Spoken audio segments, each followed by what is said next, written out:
Conferencia, guía en la práctica legal.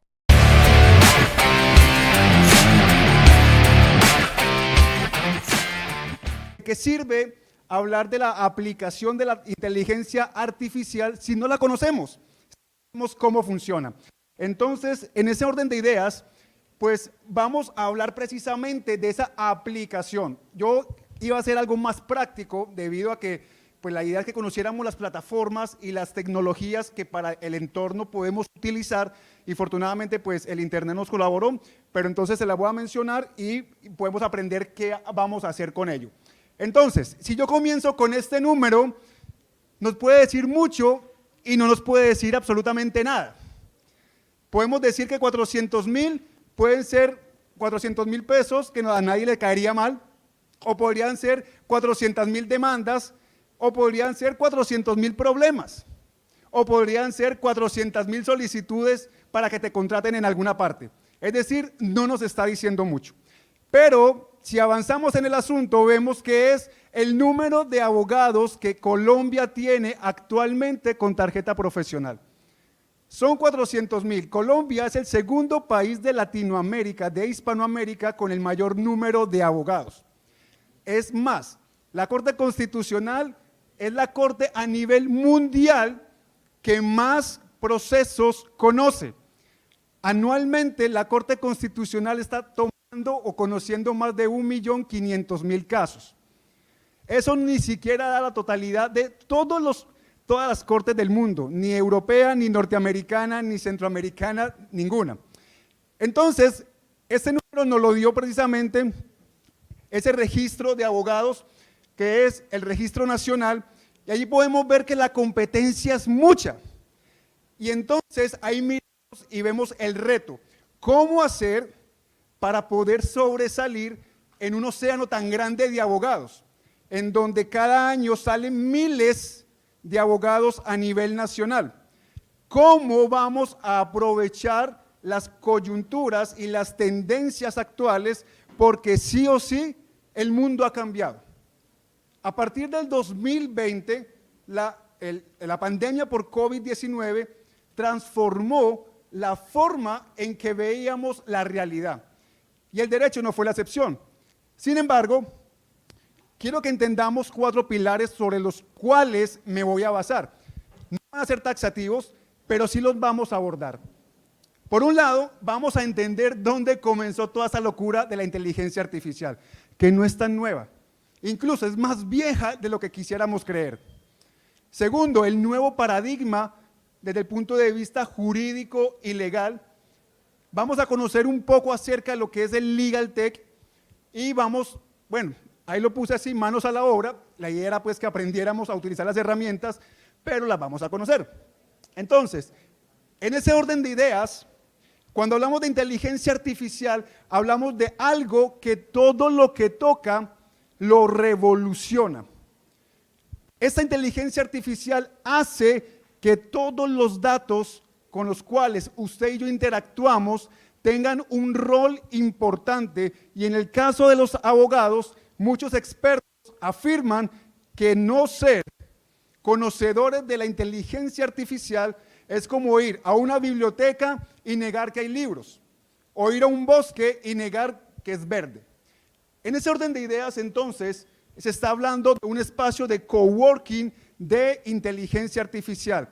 Ya no solamente somos consumidores de Internet, somos prosumidores. El Internet se hizo masificado desde el 90, tanto fue así que el Internet surge de la guerra entre Estados Unidos y Rusia.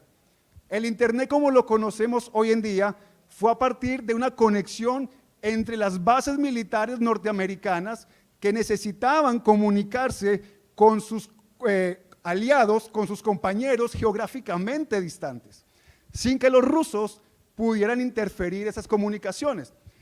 En aquel entonces se creó algo llamado el ARPANET, que posteriormente se convirtió en el Internet. Allí se comenzó a hablar de la comunicación 1.0, una comunicación unidireccional. Luego, con el devenir de las sociedades y la tecnología, se comenzó a hablar de la comunicación 2.0, en donde no solo yo consumía contenido, sino que además yo también comenzaba a compartir con otros. Ahora estamos en la comunicación 3, casi 4.0, que va incluida todo el tema del metaverso, todo el tema de las realidades aumentadas y la realidad virtual, que va más allá de lo perceptil y va mucho más allá de lo sensorial. Entonces, bajo este contexto, la adopción de la inteligencia artificial se puede resumir en 3 grandes escenarios. Una implementación rápida, en donde muchos juristas comenzarán a jugar con la inteligencia artificial generativa. Y para poder entender, por ejemplo, qué es el ChatGPT, qué es el BART, qué es Bing, entre muchas otras, pues hay que entender qué es la inteligencia artificial generativa. Porque de lo contrario, podemos ser partícipes de una herramienta que en lugar de beneficiarnos, nos va a perjudicar. En este contexto también el ecosistema LegalTech está hoy en día siendo un factor fundamental. Por ejemplo, aquí en la institución americana tenemos herramientas de inteligencia artificial LegalTech. ¿Sabían ustedes? Las bases de datos que ustedes tienen acceso, por ejemplo, la plataforma Bilex, ¿la conocen? Es una plataforma LegalTech con inteligencia artificial. La plataforma LegisExperta, ¿la conocen? Es una plataforma LegalTech con inteligencia artificial. Entonces, ¿cuántos de ustedes no nos hemos beneficiado de esas 2 plataformas en particular? Muchas veces. Y no son las únicas, hay miles. Se estima de que hay más de 5,000 plataformas de inteligencia artificial con las cuales nos podemos beneficiar. Obviamente también hay un escenario mucho más futurista y es hacer predicciones, y lo vamos a ver. Cómo una plataforma en Argentina es capaz de predecir en un 95% qué va a fallar un juez a partir de los mismos datos que arroja la funcionalidad del sistema judicial.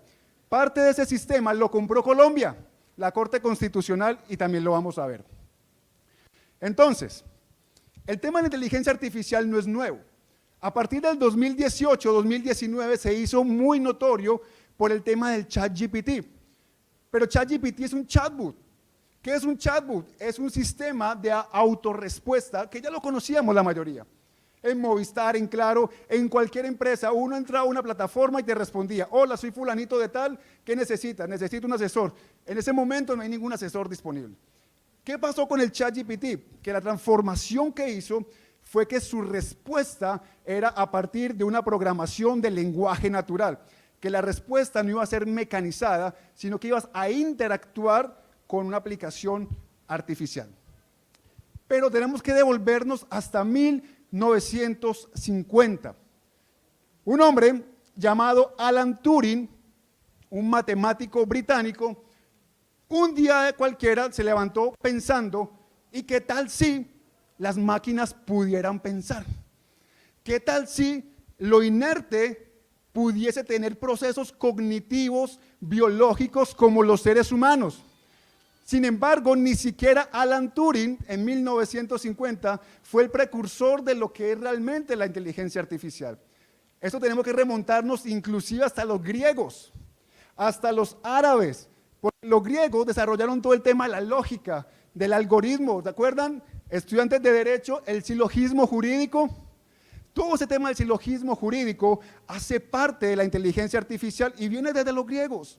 Las matemáticas vienen de los árabes. Incluso en el siglo XIV ya se estaba hablando de racionamientos artificiales. Siglo XX, ya las máquinas usaban la lógica y un algoritmo para solucionar problemas. Entonces, como vemos, no es algo tan nuevo como quisiéramos algunos o como creíamos la mayoría. Sin embargo, también hubo otro personaje. Pero antes de ese, este test de Turing es un test que se le hace a todas las inteligencias artificiales. ¿Cómo se desarrolla ese test de Turing? Supongamos yo soy el que pregunta y en cuartos diferentes pongo a 2 personas y a una máquina. Yo como interrogador, yo no sé quién está en qué lugar. Yo tengo un dispositivo y le pregunto: ¿el mar de qué color es? Automáticamente la respuesta que reciba la persona tiene que identificar si fue la respuesta de un ser humano o fue de la máquina. Y entre más cercana sea la respuesta a la respuesta de un humano, se entiende que pasa el test de Turing. ¿Sí? Eso se conoce hoy en día como el test de Turing. Pero este hombre, John McCarthy, fue el que desarrolló en 1956 lo que conocemos como inteligencia artificial. Fue por allá en New Hampshire quien dijo, la inteligencia artificial es una ingeniería, es una ciencia que hace que las máquinas sean inteligentes. A partir de todo el conocimiento previo, a partir de toda la estructura lógica, matemática y filosófica, él desarrolló un concepto de lo que es inteligencia artificial. Es entonces, pues, o a partir de entonces debemos entender qué es inteligencia. Porque si hablamos de inteligencia artificial, pues hay que fraccionar los términos para poder entender. Y entendemos entonces que inteligencia, biológicamente hablando, es la potencia del intelecto, la capacidad para entender algo, es poder desarrollar un proceso cognitivo que me genera una información a partir de unos datos. Y cuando hablamos de artificial, hablamos de todo aquello que no es natural, aquello desarrollado por el ser humano. En resumidas cuentas, inteligencia artificial son esos software que imitan los procesos cognitivos humanos. Y ahí es importante la palabra imitar, porque una cosa es imitar, otra cosa es reemplazar. Y aquí viene el gran meollo del asunto. Infortunadamente, hoy en día se le ha dado tanta trascendencia a la inteligencia artificial que la están viendo como un fin, no como un medio. La están viendo como lo último que deben hacer. Y es por eso que muchas firmas de abogados creen que poniendo la palabra innovación en inteligencia artificial van a vender más. Y no es así. Los abogados deben entender que la inteligencia artificial no es un paquetín que me va a hacer más bonito. La inteligencia artificial es un complemento a una necesidad particular de mi diario vivir, de mi trabajo profesional. Entonces, el conferencista que me precedió hablaba de esto. Cuando vino todo el tema de la inteligencia artificial, decían, la inteligencia artificial no es tan inteligente, porque hay algo imposible que la inteligencia artificial pueda hacer, y es jugar ajedrez. Eso es imposible, el ajedrez tiene millones de movimientos, tiene formas infinitas de poder desarrollar. Y en aquel entonces, el ruso Kasparov se enfrentó contra la máquina de IBM Deep Blue. ¿Y quién ganó? La máquina. Y dijeron, ¿cómo así? Ganó la máquina. Listo, eso estuvo fácil. Ahora vamos a enfrentar a los asiáticos. Vamos a enfrentar la máquina con un juego milenario chino. Es un juego que tiene muchos más movimientos que ni siquiera los seres humanos se lo saben todos. Vamos a hacer algo llamado AlphaGo. Y AlphaGo se enfrentó en el 2016 con un surcoreano llamado Lee Sedol. ¿Quién ganó? Ganó AlphaGo. A partir de entonces se desarrolló un hito de hasta qué punto la inteligencia artificial puede tener unos límites o hasta dónde puede llegar. A partir de entonces, la gente, el mundo, la sociedad en general comenzó a entender que había un potencial muy grande, pero al mismo tiempo una responsabilidad mucho más grande frente a lo que el mundo estaba viendo nacer o desarrollarse. En ese sentido, podemos ver que la inteligencia artificial son el Messi o el Cristiano Ronaldo de la tecnología. Iba a poner Messi, pero como yo sé que no todo el mundo es Team Messi, pues también puse para el Team Ronaldo. Entonces, la inteligencia artificial es ese jugador diferente, es ese jugador que mete goles de cualquier forma, de cabeza, mete buenos pases, hace goles de chilena, hace goles con la espalda, hace goles de escorpión.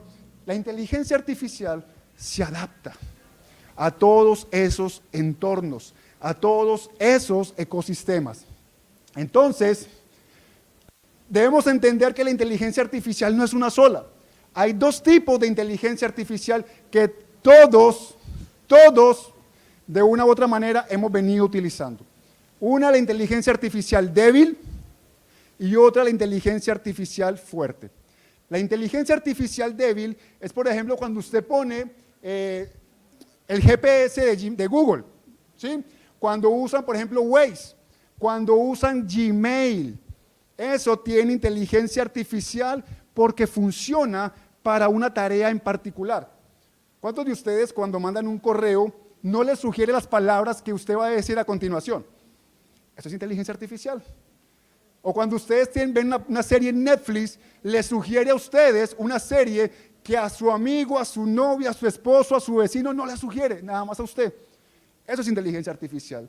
O cuando le sugieren, por ejemplo, las redes sociales, la conexión con otros perfiles, eso es inteligencia artificial débil, que únicamente funcionan para una cosa. En ese entorno no supera la inteligencia humana, pero se está desarrollando la inteligencia artificial fuerte.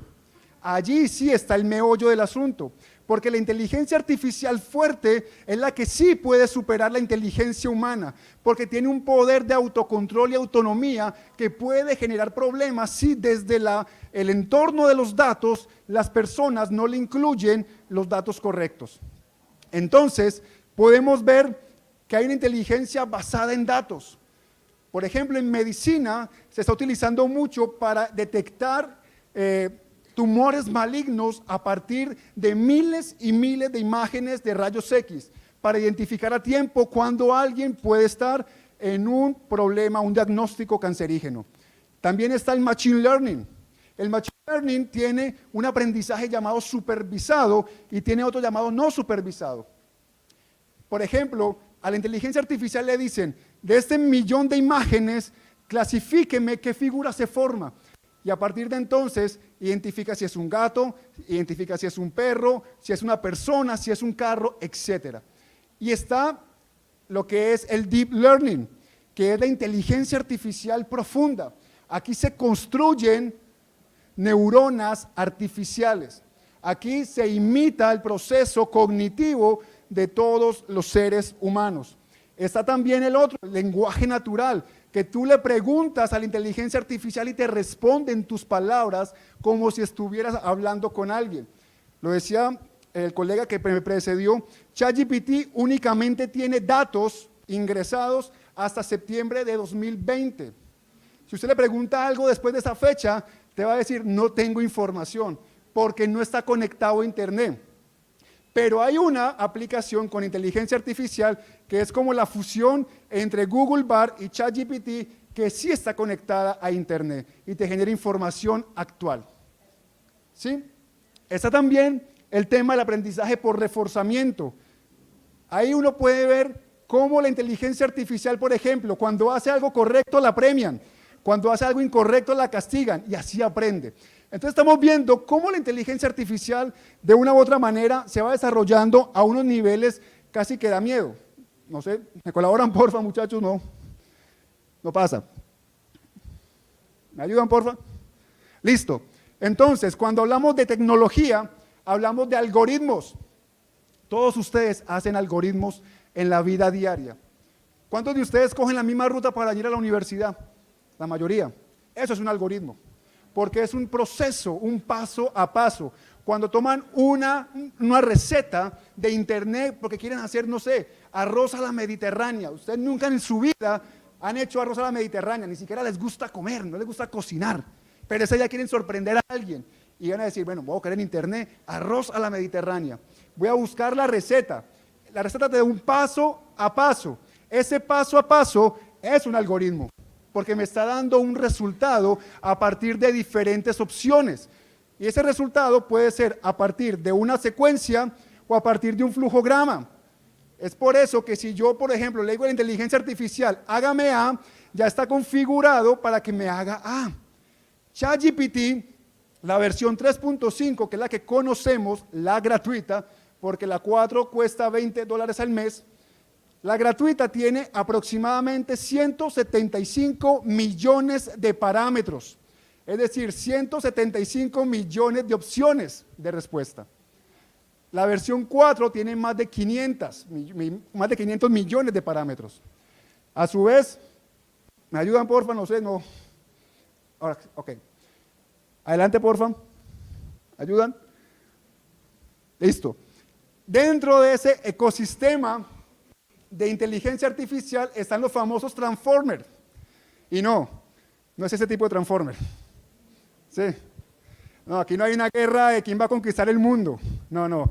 Aquí no hay Team Decepticon, ¿y cuál es la otra? ¿Cuál? Megatron.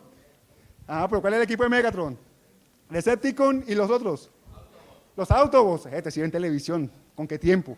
Entonces, estos modelos Transformer son modelos fundacionales a partir de los cuales las inteligencias artificiales se basan para crear sus sistemas. Entonces, esto fue creado por Google en 2017 y a partir de allí se crean diferentes modelos de inteligencia artificial como el ChatGPT. Entonces, podemos ver aquí, por ejemplo, que a partir de imágenes, de textos, de música, de audios, ese sistema fundacional o de base lo transforma en diferentes opciones a partir de un prompt o a partir de una información inicial. Y entonces, ¿qué tiene que ver el abogado con todo esto? Ustedes dirán, ese man parece más de ingeniería que de derecho. ¿Sí o no? Pues es necesario entender esto porque cuando hablamos de innovación legal hay que entender que innovación no necesariamente es aplicar tecnología. Innovación implica transformar los procesos que hemos estado desarrollando. Y esta transformación de procesos a veces se puede hacer únicamente con un lápiz y un papel. Es cambiar la manera en que estamos viendo el mundo. Yo pregunto, ¿ustedes sabían que hay maletas de viaje que tienen motor? ¿Sí? ¿Por qué? A alguien se le ocurrió. Ya yo me cansé de jalar la maleta. Ya yo me cansé de vivir jalando la maleta, que la maleta me cargue a mí. ¿Sí? No había necesidad, pero dijo, ya yo me cansé de jalar la maleta. Bien cara que me salió y me toca jalarla a mí. Pues no, que me cargue ella a mí. Y a alguien se le ocurrió ponerle un motor. Y usted lo puede ver sentado en su maletica, andando como si fuera un carrito.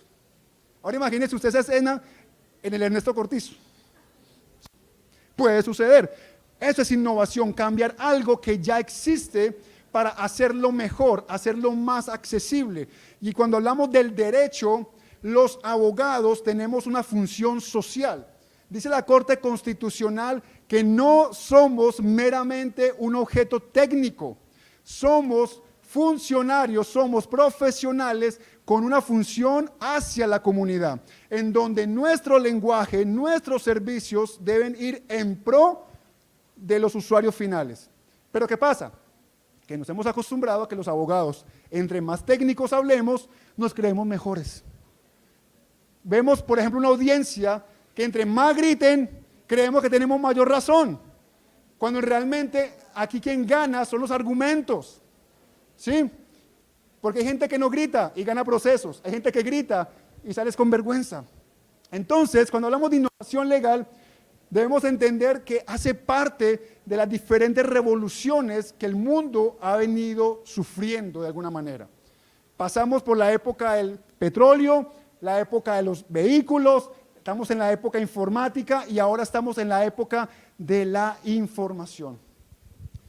Vean, señores, ¿ustedes saben cuánto gana gana Meta solamente en la Unión Europea por el uso de los datos de las personas?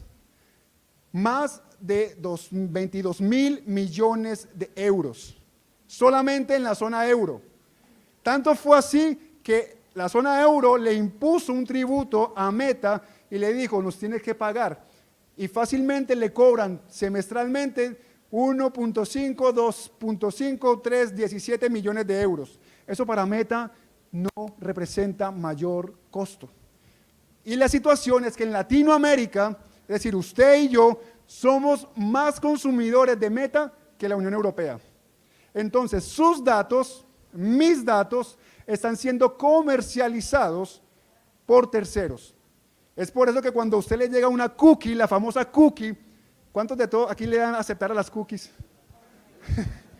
Usted no sabe que la cookie es un software que usted está instalando en su computador o celular y que ese sistema lo está rastreando a usted y le está mandando un mensaje a la empresa diciéndole, Pepito Pérez, utiliza el celular por 5 horas, específicamente en este programa, se demora tanto en tal software, rechazó a fulanito, rechazó a peranito y te individualiza.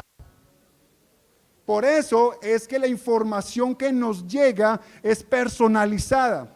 Es por eso que la Unión Europea dijo, ya no más cookies, porque las cookies vienen a representar un problema, porque los datos, Google no es gratuito, YouTube no es gratuito, te cobran a partir de tus datos. Es por eso que se necesita utilizar navegadores que no permitan el rastreo de nuestros datos, como por ejemplo Brave, por ejemplo Tor. ¿Por qué? Porque Google se ha llevado el monopolio de que es lo que siempre se debe imponer. Y por eso se han implementado diferentes alternativas. Entonces, cuando hablamos de las herramientas Legal Tech, estamos hablando de una conjugación de dos palabras en inglés. Por un lado, legal, que es obviamente lo legal, y tech, que es tecnología. Yo siempre he querido pues, plantearlo de la siguiente manera. Tecnología puesta en el derecho. Listo. Castizamente es que nos puede servir para diferentes cosas. Gestión documental, análisis de contratos, revisión de documentos, gestión de proyectos, gestión del conocimiento. Todo eso son herramientas Legal Tech. Hay unas herramientas Legal Tech que pudiésemos llamarlas directas o indirectas. Ustedes recuerdan, yo sé que sí, cuando se decretó el tema de la pandemia en Colombia, el 17 de marzo de 2020, que nos metieron en acuartelamiento en primer grado, en prisión domiciliaria a todos, ¿se acuerdan? Que no podíamos salir. ¿Cuál fue la plataforma que se utilizó por parte de la rama judicial para las audiencias? Zoom, porque era lo que había en ese momento. Era la única alternativa para poder garantizar que se llevara a cabo las audiencias. De lo contrario, ¿cómo? Si todo estaba cerrado, no podíamos salir. Entonces, esa plataforma llamada Zoom no necesariamente fue creada como una herramienta Legal Tech, pero fue utilizada como herramienta Legal Tech. ¿Sí se dan cuenta? Porque fue utilizada para un proceso que desde el punto de vista judicial era beneficioso. Entonces, este autor, este periodista, Andrés Oppenheimer, en uno de sus libros llamado Sálvese quien pueda, escribió, en 15 años, y eso fue hace como 10 años, en 15 años, 2/3 partes de los abogados no van a ejercer la profesión. O, por lo menos, no lo van a hacer como lo están haciendo ahora. Muchos de ellos dejarán de ser abogados. ¿Por qué? Porque el mundo está cambiando. Ya cambió. Es una realidad que no podemos ignorar. Es por eso países como Alemania están implementando inteligencia artificial en las oficinas de impuestos, en donde emite una evaluación fiscal a partir de los datos. En Brasil está una plataforma llamada Victor. Victor es del Tribunal Supremo Federal del Brasil. Allí analiza miles de recursos de apelación presentados ante el Tribunal Federal. Allí señala qué se cumplirá, qué requisitos tiene y qué repercusión social puede tener ese proceso como tal. En Argentina está la famosa Prometea. Prometea es la que yo les mencionaba hace un momento, de que tiene un 95% de precisión para predecir un fallo judicial. Fue desarrollada por la Universidad de Buenos Aires junto con el Ministerio Público de la Ciudad Autónoma de Buenos Aires, y allí lo que hacen es, entre otras cosas, determinar el nivel de predicción frente a procesos de empleo público, frente a la ejecución de multas no pagadas, negación de licencias de taxi o denuncias por violencia de género, entre otros, de manera automatizada. La pregunta obvia es, ¿entonces ahí ningún abogado tiene alguna ejecución? Sí, sí la tiene.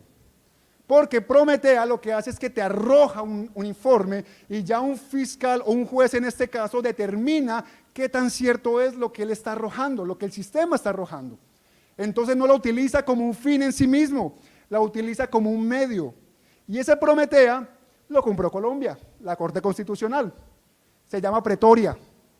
Pretoria es un juego de palabras en donde pretor es una palabra latina, en donde se habla de la guardia pretoriana, de una autoridad que tenía a cargo muchas fuerzas militares.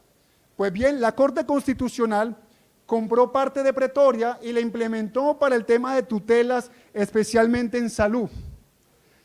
¿Ustedes saben cuántas tutelas llegan diariamente a la Corte Constitucional? Diariamente, más de 600,000 tutelas al día.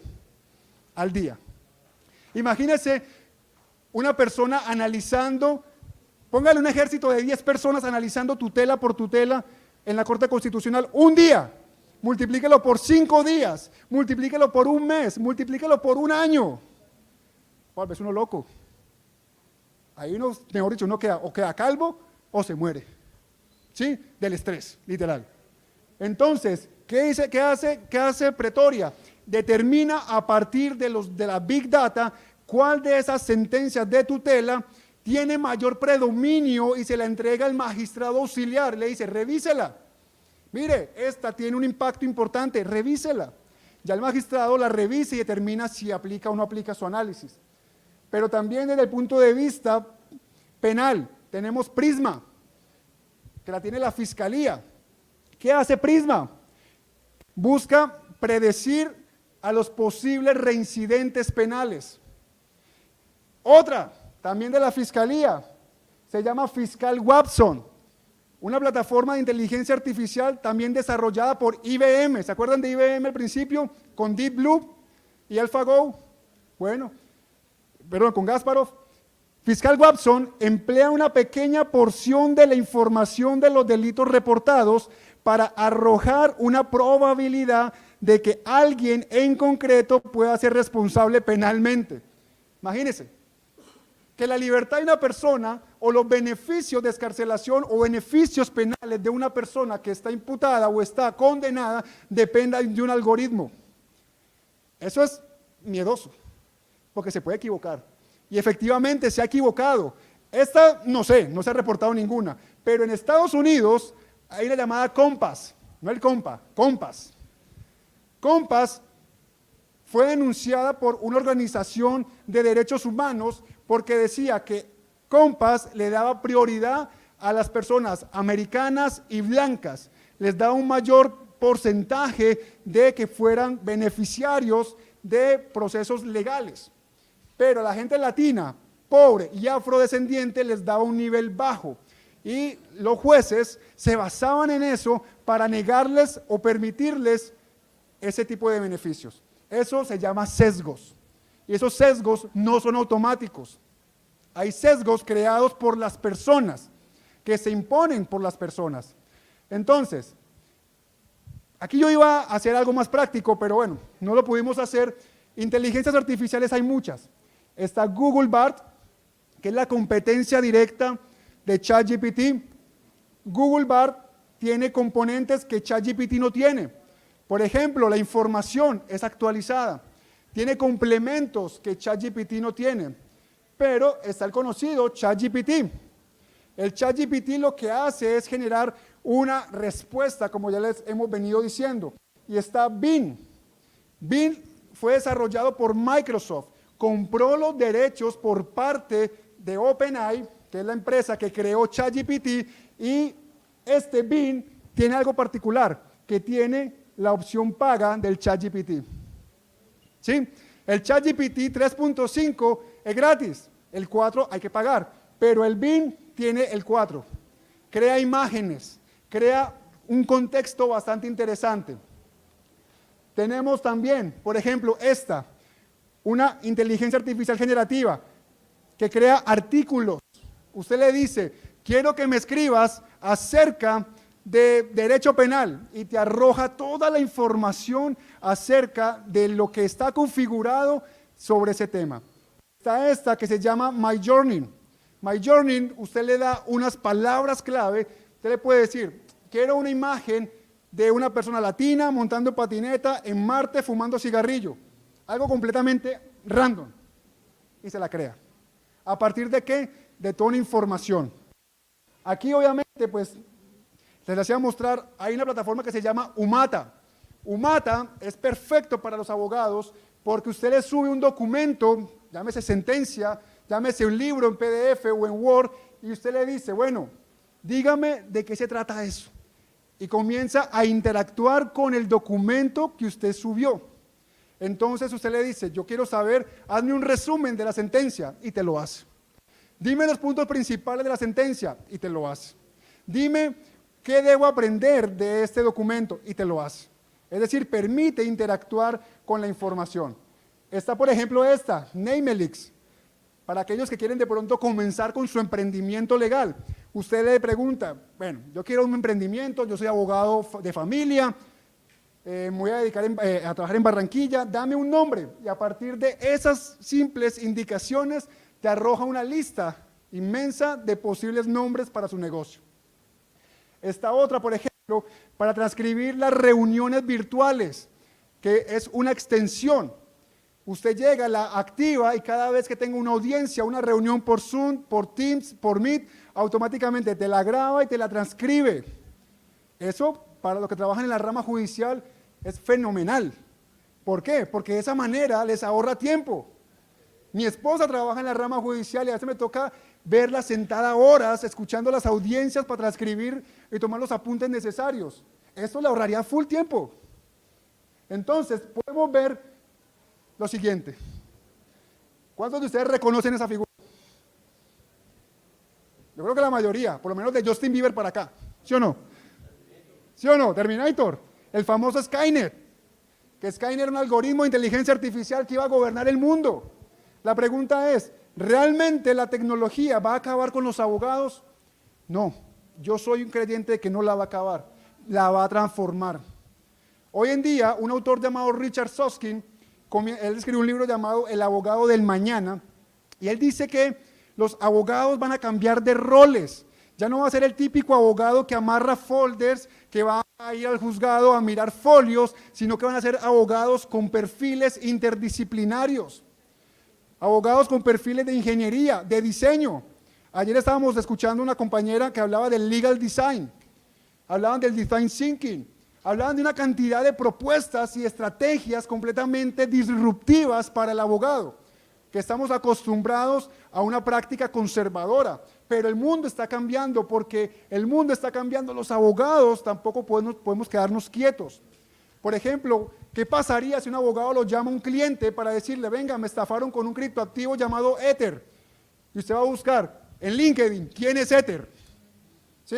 No, que me vendieron 5 Bitcoin y me estafaron. Y usted dice, ¿y quién es Bitcoin? No, es que voy a hacer un contrato por smart contract con blockchain. Y usted dice, ¿eso con qué se come? ¿Con yuca o con plátano? Entonces, si uno no está en este contexto, usted no se va a terminar acabando, obviamente no, pero va a ser irrelevante. ¿Sabe por qué?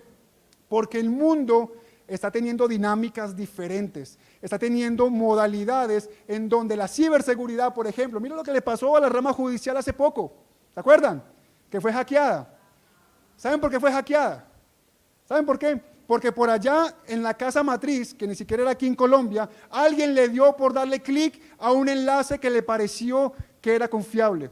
Y ese enlace le incrustó un software malicioso que le encriptó la información. El mensaje que decía de parte de los hackers era, hola FTX, le comentamos que ustedes han sido hackeados con la figura de Mario. Ustedes han sido hackeados. No intenten apagar los sistemas porque va a ser peor, porque la información ya está encriptada. No intenten recuperar el backup porque también les hackeamos el backup. ¿Sabe qué tienen que hacer? Le decía el comunicado, tienen que pagarnos a esa dirección de Telegram y a ese correo electrónico tantos Bitcoin. Comenzaron a extorsionar. ¿Sí? Eso fue un problema porque la gente no tiene nociones de ciberseguridad.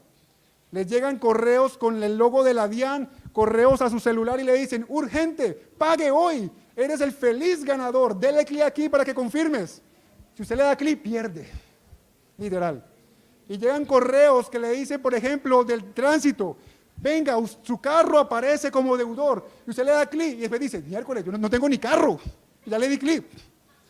Porque nos pasa, porque tenemos una mala práctica en cuanto a ciberseguridad. Entonces, todo este tema de la cibertecnología, perdón, de la ciberdemocracia, ciberderecho, no es que va a acabar con los abogados, pero sí lo va a transformar. Sí lo va a transformar. Es por eso que en la institución universitaria americana, ya estamos desarrollando los documentos para la especialización en Derecho Informático, porque es necesario esto.